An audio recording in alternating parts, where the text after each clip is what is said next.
Oh, my friends, how are you doing out there in the Instagram world? I am happy to be here. Hi, Selma, you are fabulous. And then there's always like a little bunch that comes in together at the beginning, and I love that too, all of you. Ooh, 42 others at once. Woo, woo, woo. Yay! Tracy's in from Oakland. We've already started place names. I think place names should be like the main point of the gathering room, don't you? Because it's about gathering, and you guys are all over the place. Not psychologically, geographically, yes. Hello, Beardy Wanderer, yes. Hello, hi, Moravid, how are you doing? All right, they're coming in from Munich now. They're coming in from Chicago and Switzerland, not necessarily at the same time. From Brooklyn and Sweden, yeehaw! That's such a terrible noise I just made. From Canada, Toronto, Sacramento, Oregon, all over the U.S., Puffy, somebody says, I am also psychologically in pieces all over the place. Hi, Christy from New Zealand. And a lot of people from New York, different boroughs coming in. Yeah, represent all 5 boroughs. It's almost like 5 different countries. All right, 111, that's a very auspicious number. Coming in from the UK, Kalamazoo, woo! Big hugs to everybody out there. All right, I kind of want to get started today because I have to teach myself a bit of a lesson. And that lesson, Australia's coming in. Ooh, lots of Australians, and it's really middle of the night there, I do believe. So thank you for showing up. The place name portion, I must say, is complete. So here's the thing. I saw a meme the other day that said something brilliant, and it changed the way I decided to do things in the future. What it said is, tomorrow me can do that. Tomorrow me loves to do things. Oh my God, how many times have I said I would end up loving to do it? Tomorrow me loves working out on the exercise bike.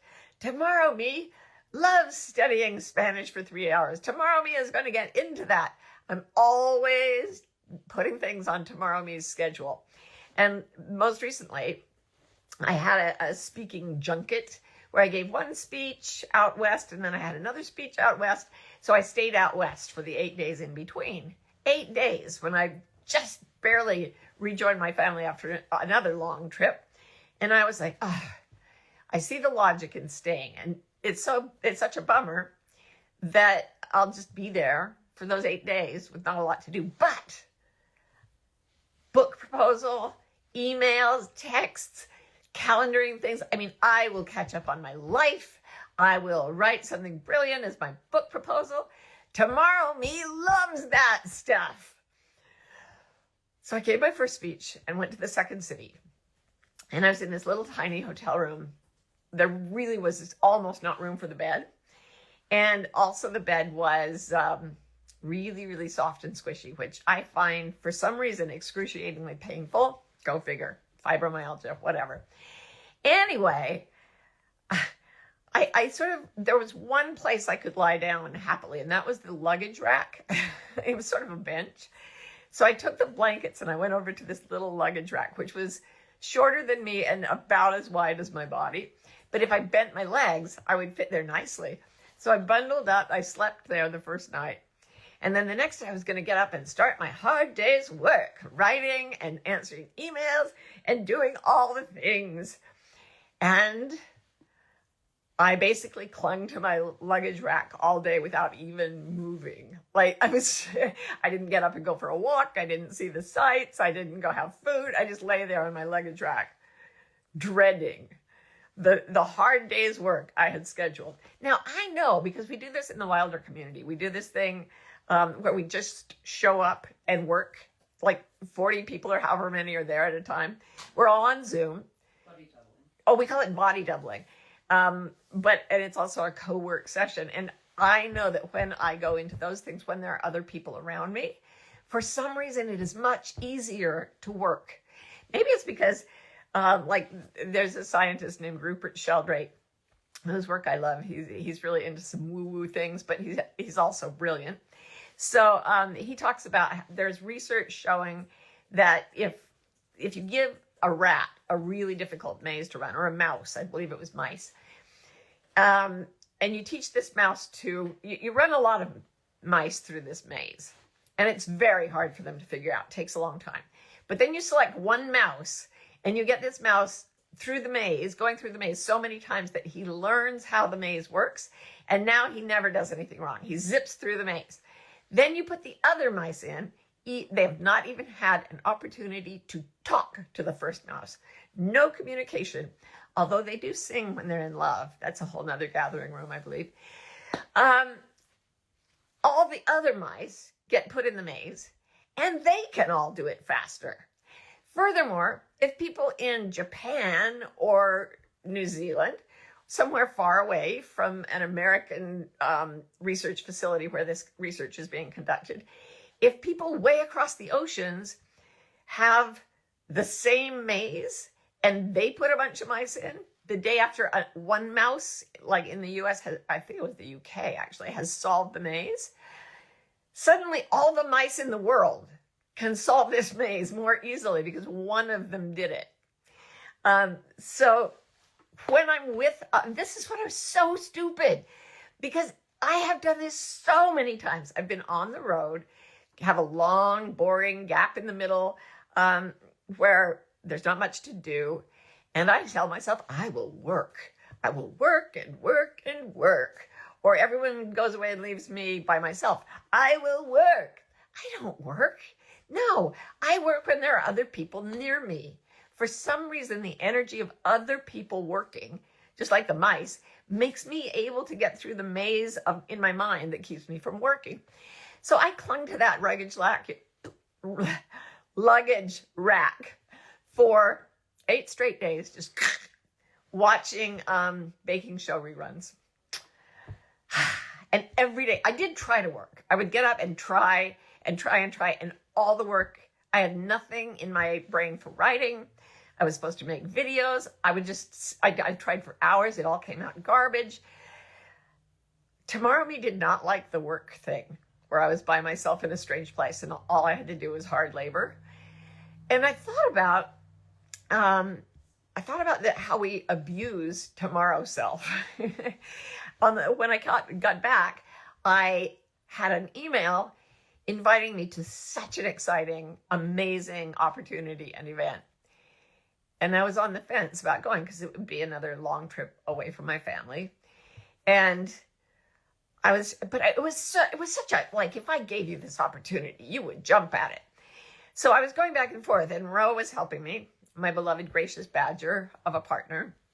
And she said something that really, really hit home. She said, if you were packing right now to go there, if you were there today, would you want to do this?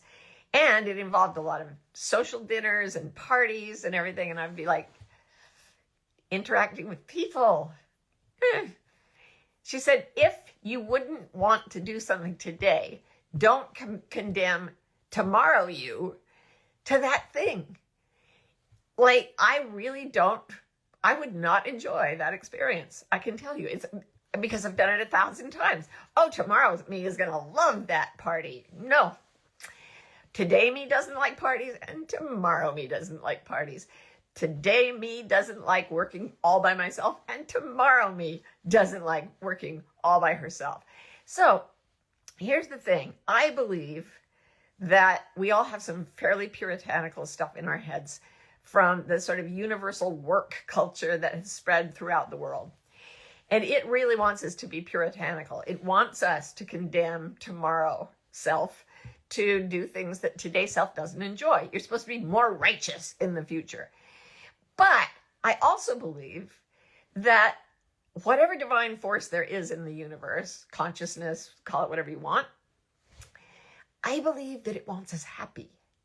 And I have made a whole career, everybody, by saying, and you can do this, go hang out a shingle, say you're a life coach, do this. What I tell people is, if something feels good and you love it and you want to do it, do more of that.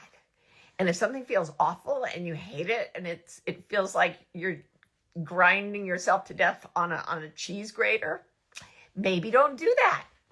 Back off it a little. And people are like, well, if I did that, my whole life would fall apart. And I think, well, if your entire life is based on doing things that make you miserable, yeah, it will fall apart if you start doing things for the joy of it. But I'm going to take it on as a challenge for me to come into resonance with what I believe the consciousness of the universe wants for us, which is to live in joy. When we do our seminars in Africa, we take people tracking, because tracking is a metaphor for how to live your life.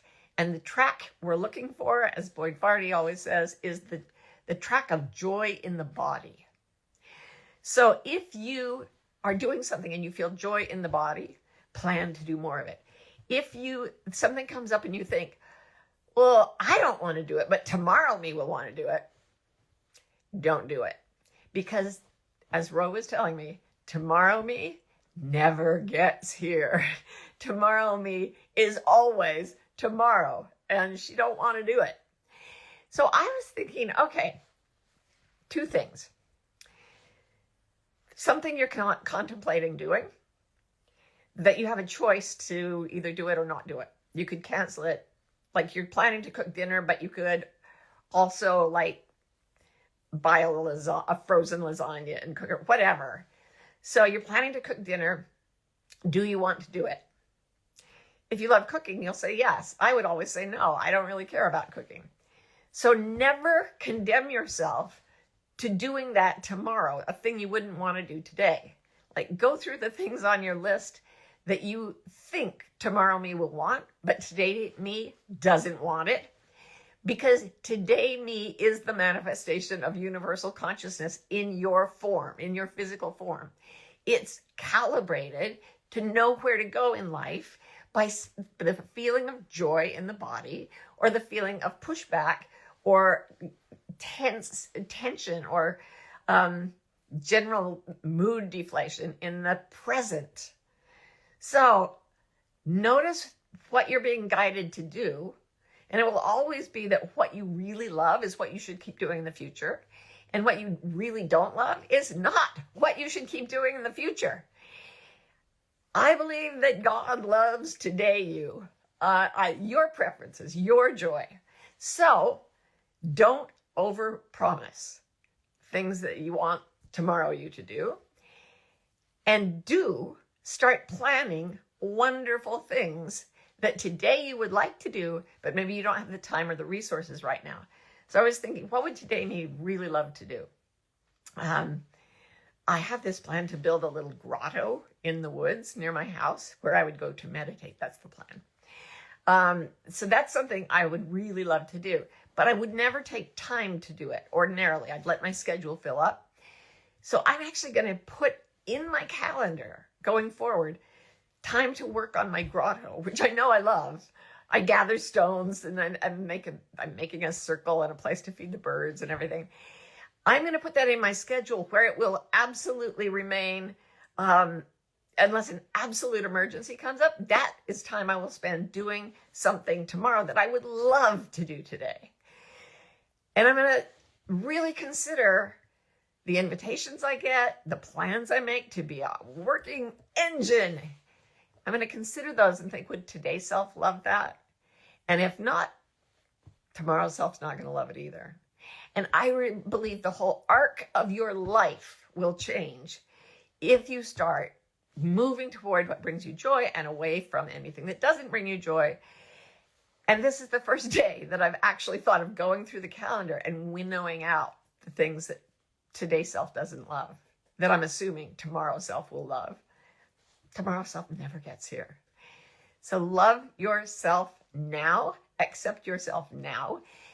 And as you make the plans to not do things today's self doesn't love, and to definitely put in, like, save time and money towards something that today's self would love to do, as you begin doing that, your whole life does turn in the direction of a sort of deep spiritual happiness.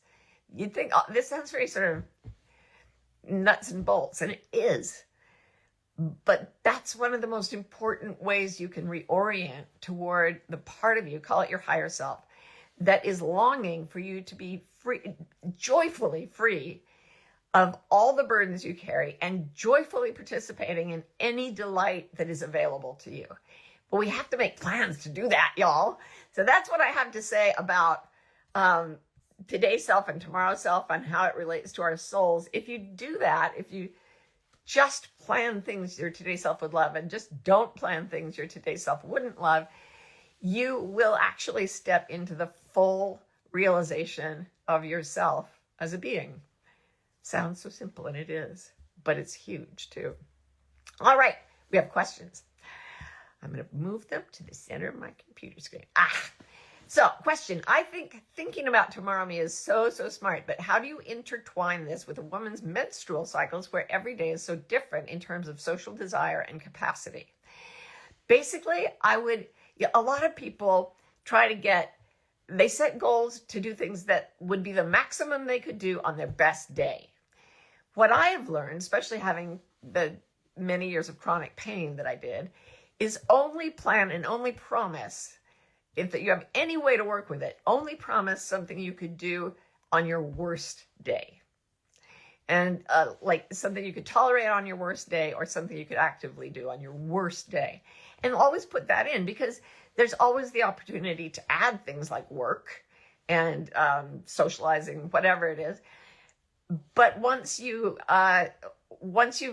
only promised to do what you can do on your worst day, if the time comes up and it's your worst day, it's still okay. I've been working like this for all my life. I call them minimum days.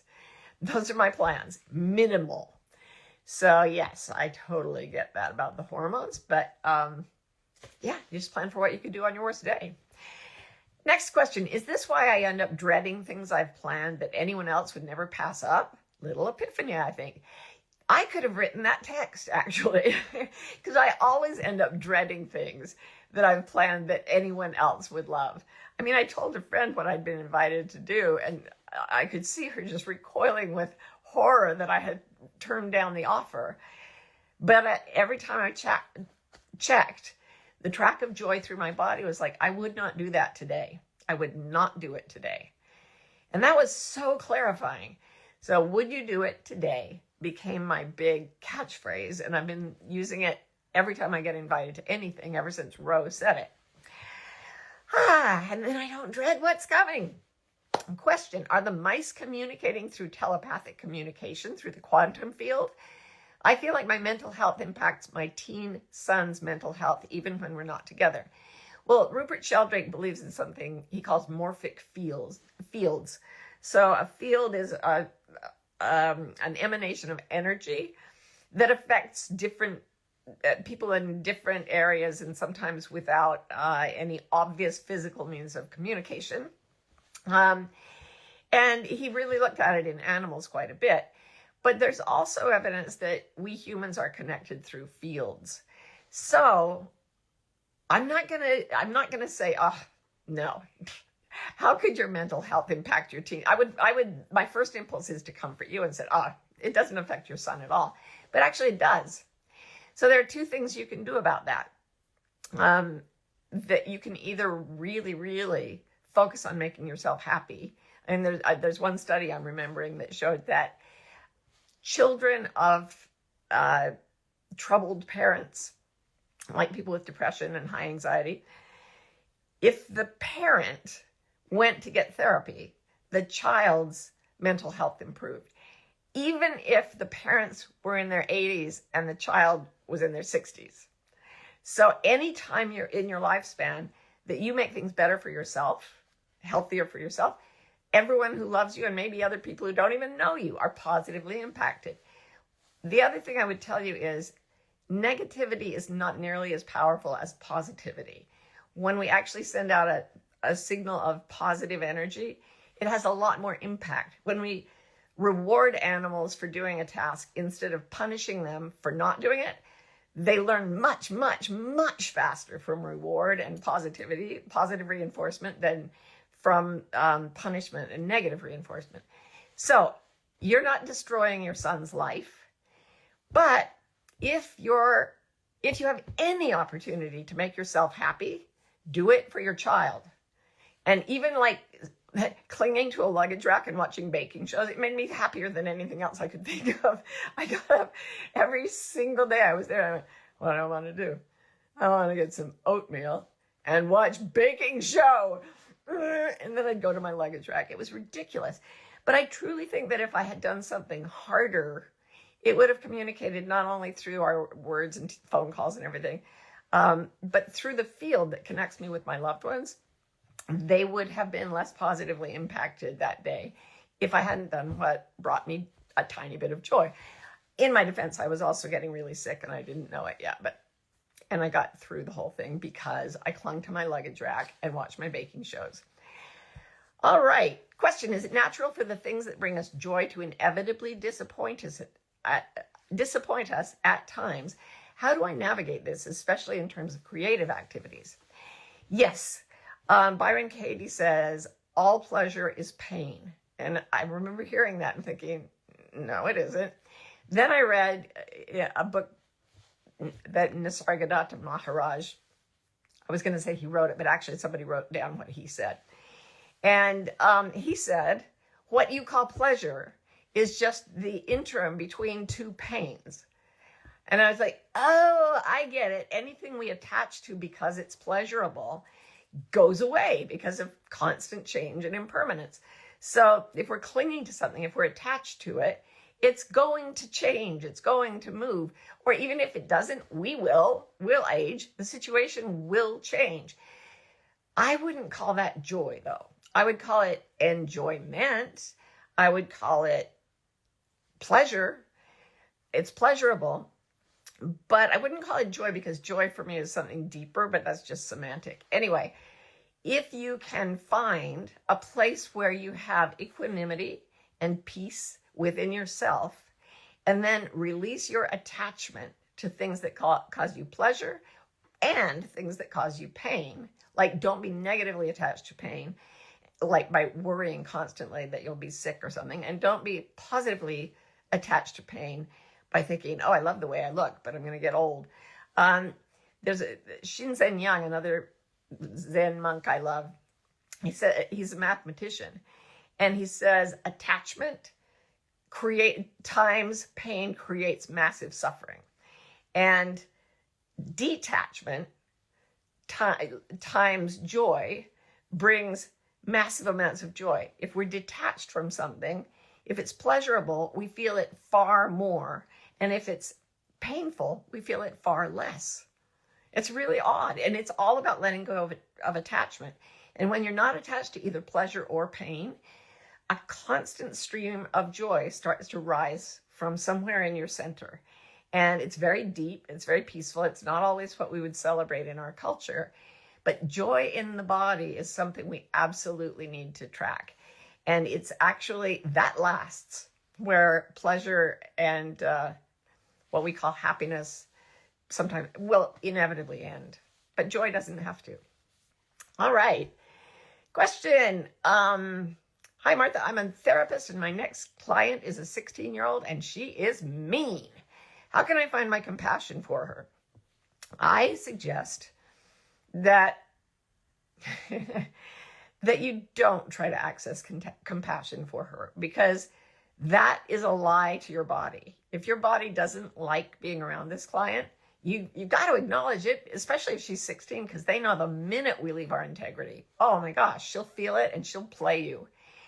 So I suggest you sit back with your notebook and write things. I saw a cartoon once where there was a psychoanalyst and the patient was lying down and the therapist was writing notes. And he was writing completely effing nuts. I'm not saying you should tell that to the client, but I am saying that you should be honest about what you feel and then watch yourself feel it. So there's a compassionate self inside you that is watching you. In fact, you really can't understand anyone else outside yourself, but that compassionate witness you have inside you can watch your different parts.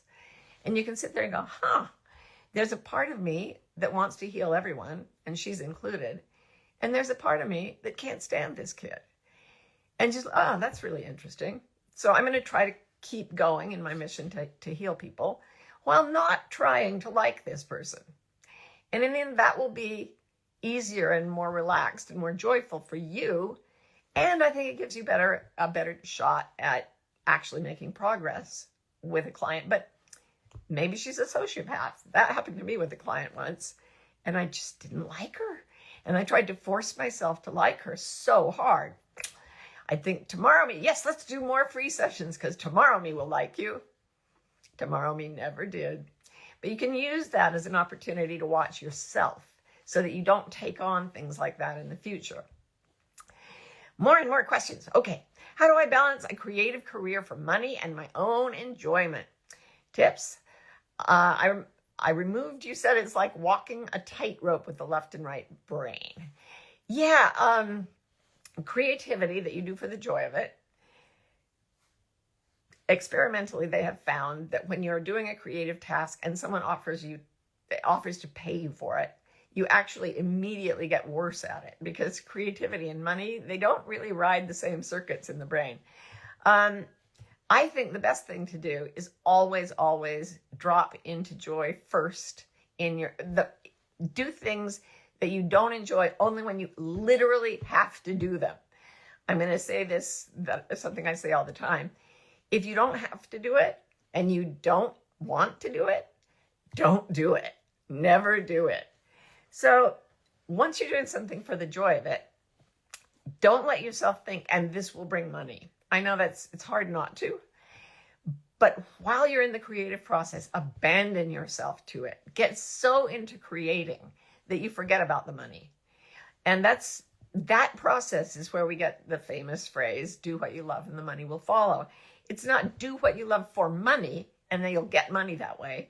It's do what you love, period, and money will follow. And that's been my experience of life, and I can never quite explain it in a materialist perspective, but that's how it works. Do it all for the joy and let the money come as it will. And it may come the way you expect, and it may come in a totally different way. But I truly believe the universe wants us to be doing things for the joy of it. And we get rewarded, not because we've been good little boys and girls, but because the universe is saying, yes, yes, come over here. It's a positive reinforcement to help us understand that we need to do those things that make us happy. Too many questions to answer here. What if the mind is conditioned to start and end the day with you haven't done enough? It's a mean internal voice that makes it difficult to actually prioritize things today me would love to do. I believe you, and most of us have that critical voice. And I suggest that we rebel. I suggest that we just become traitors to misery and saying, you think I haven't done enough? Well, F you. Today me was happy. It's really amazing for me to live with my son who has Down syndrome and never questions whether he's done enough or not. He's almost always content, and he knows exactly what he's going to do in the day. And that's enough. So if he empties the dishwasher and has a workout with his trainer, and I say to him, do you want to help me wrap presents for somebody's birthday? He's like, no, I did 2 things today. I don't do 3. He just won't. He will not. And it's working very well for him. And it's a good example for all of us. Okay, question. What if it's things you know are good for you and you're just scared in the moment? That's what I normally say. I'll do it tomorrow. How do I just do it today? Thank you. Great question. Try doing it today the way I tried to work in that hotel room. If it just isn't happening, make other plans, because ultimately your essential self will jeopardize and sabotage the things you are doing to tomorrow you that are making you miserable. So yeah, try it today. If you can do it today, do it. If you can't do it today and you hate doing it today and you don't have to do it ever, never do it, ever. Tomorrow us is off the hook. Future you is off the hook if we follow this philosophy. Good luck. Question, I feel myself becoming a bit of a hermit, especially during the fall and winter. It's not depression, just more need for solitude. How do you balance being of service and remaining in integrity? I love this question because yesterday I got up and I said to my family, I have decided what I am meant to be for the rest of my life. No, for the next little patch. And they said, what? And I said, I am a recluse. I am reclusive. It gave me such joy when I realized I want to be reclusive. And, I'm going to cancel everything that tomorrow me doesn't want to do. And almost instantly, like within 5 minutes of my rejoicing that I'm now going to just be reclusive and not do anything, we had a really good idea for doing what I think will be an incredible event for people online. Yeah, I'm not going to give you too many details, but a very, very a burst of creativity that was purely service focused just came out. Boom! At the moment after, I decided I don't want to see anybody. I don't want to do anything. I really don't care. I'm a recluse. And then the service happens through you and it feels like joy. All right. One more question. Sorry. I surrendered. My voice still is not well yet. I surrendered a year ago. I rest and do not force. I am at peace. But I also do not feel joy or excitement. Am I missing something? Yeah. If you feel you're missing something, believe yourself. Always believe yourself. Like anything I could say would have far less authority in your life than what you know right now. So sometimes when you're tired, you just subside. And that surrender you made may be what you needed to recover. But when we start to get rested, there's a part of us that wants to go do something. So I may have told you the story about how when I was diagnosed with interstitial cystitis, yay, it's a very painful disease. And the doctor gave me a hotline to call, and I went home and they said, you need rest. So I rested forever, 3 days or something. And then I called the hotline and I said, it's not getting any better. I'm lying down. I'm not doing anything. And God bless the nurse running that hotline. She said, well, what would you do if you could do anything, if there was no pain? And I'd say, I'd love to get up and exercise. And she said, when we want to get up and dance, lying in bed is harder. It is more stressful. So I would ask you, when you get to the point where you're thinking, I'm kind of bored. I don't feel a ton of joy. Maybe the energies come back and it's time for you to look at lists of things that you did joyfully in the past and like build on them for the future. I have loved the 2 long walks I took in Europe. I'm going to make more long walks in the future and take my family. That would be even better. So, the fact that you're missing joy or excitement is wonderful news. It means it's time for you to have adventures again. But always remember, folks, rest until you feel like playing, and then play until you feel like resting. And don't ever make today's self do anything different, and don't make tomorrow's self do anything different. And we will all become the people we are meant to be and have the experience our spirits came here to have. Thanks so much for being with me. See you again soon. Bye.